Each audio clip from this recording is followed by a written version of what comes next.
Hey world!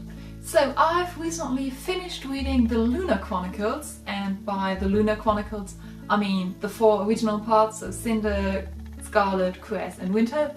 I will at one point read the companion parts and also, which I'm really excited for, the graphic novel about Eco. But yeah, I finished those 4 original parts about the Lunar Chronicles, and they have already talked about the individual parts in the wrap-ups of those months. I read them in.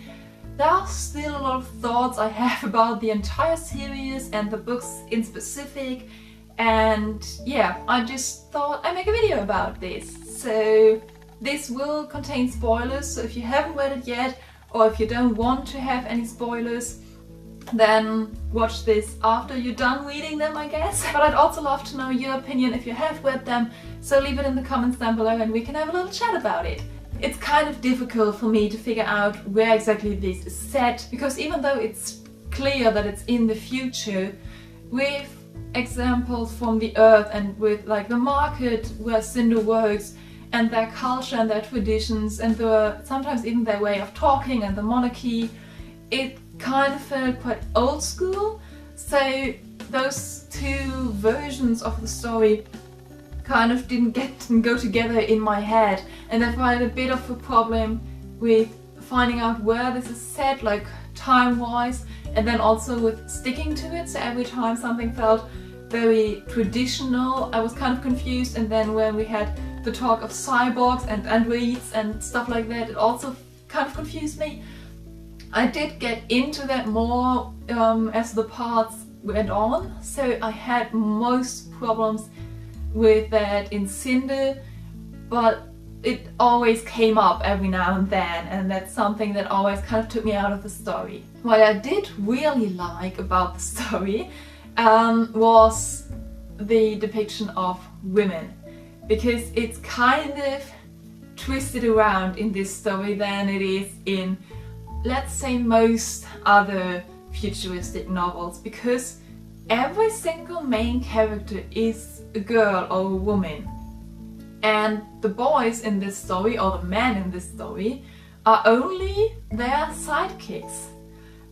They are only their boyfriends, they are their sidekicks, they are their, I don't know, yeah, they somehow stand in relation to the women, but the women are the main focus. They are the ones getting shit done in this story. Even though we have some scenes where the men have to rescue the women, which you could say is like this damsel in distress thing that also works with the fairy tale adaptation thing. It was always clear that the women are the important people. Also, what I said about the fairy tale thing, I thought it was really well done in the beginning, especially those little details we had that were adapted from the original fairy tales. For example, that Rapunzel's boyfriend gets blinded by the witch. Thorn, who is kind of Cress's guy, goes blind in the accident in the Sahara. It's little details like that that I really like, because I'm a fairy tale enthusiast. I love fairy tales, I love everything about them, and I know everything about them. So having little details like that in such a futuristic and sci-fi adaptation makes me really, really happy. They were really, really well introduced in fairy tale terms, and we had lots of details. We had little things that made them those fairy tale characters. But as the story went on and as new characters got introduced and those old characters kind of got into the background, they weren't really those fairy tale characters anymore, which is fine. They're still really well written, they're still really well rounded, and all those characters are super well rounded and realistic, and I love that so much. I love those characters so much, every single one, even the side characters. But yeah, as I said, it's fine that they changed that much and that they aren't that fairy tale-y at some point anymore. It just makes me kind of sad, because yeah, I love fairy tales. We have loads of characters who are on different points of the story and who are in different locations, and we need to know all those things from all the different characters. So story-wise it does make sense, and I think most of the time it also worked, but there are two things I found not so great about it. The first thing is that I just sometimes got confused with it, but also I had those moments where I was in one point of view and in one chapter, and it was so exciting and intriguing and I wanted to continue that storyline, and then the new chapter starts and it's a new storyline and I don't want to know that right now. I want to finish that first storyline, I want to continue that, I want to know what happens.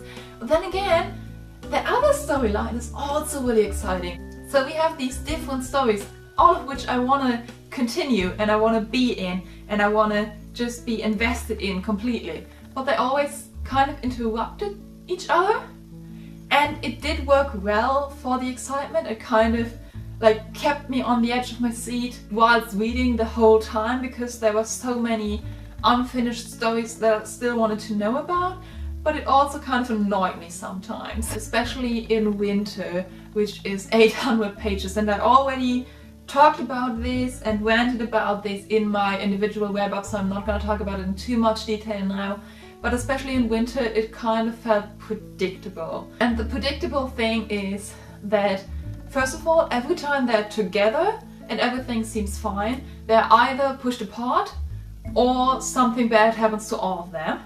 That's always what you can just know will happen in the next chapter. And then also during the entire series, you can always know that the guy who gets introduced in the first book will be the boyfriend or the love interest of the girl that'll get introduced in the next book. It's not bad, like it doesn't take anything away from the story, but it's just, I don't know, there's a really obvious pattern to it. Oh, that's also something, before I forget that. One of my favorite characters was Torwin, who's the advisor of Kai. And I just realized a few days ago why that is. It's because Kai reminds me of Maxime from the Selection series. Maxime has a really horrible relationship with his father, and I always felt very bad for him.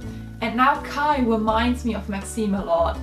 And Torwin is kind of Kai's father figure after his father dies, and I'm just really happy for him that he has this great father figure who understands him and who trusts him even if he doesn't understand him, and who's nice and calm and yeah, really just a great father figure.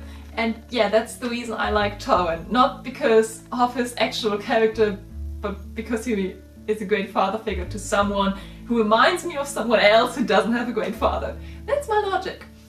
But yeah, I hope you always have a reason to smile, and I shall see you next week. Goodbye!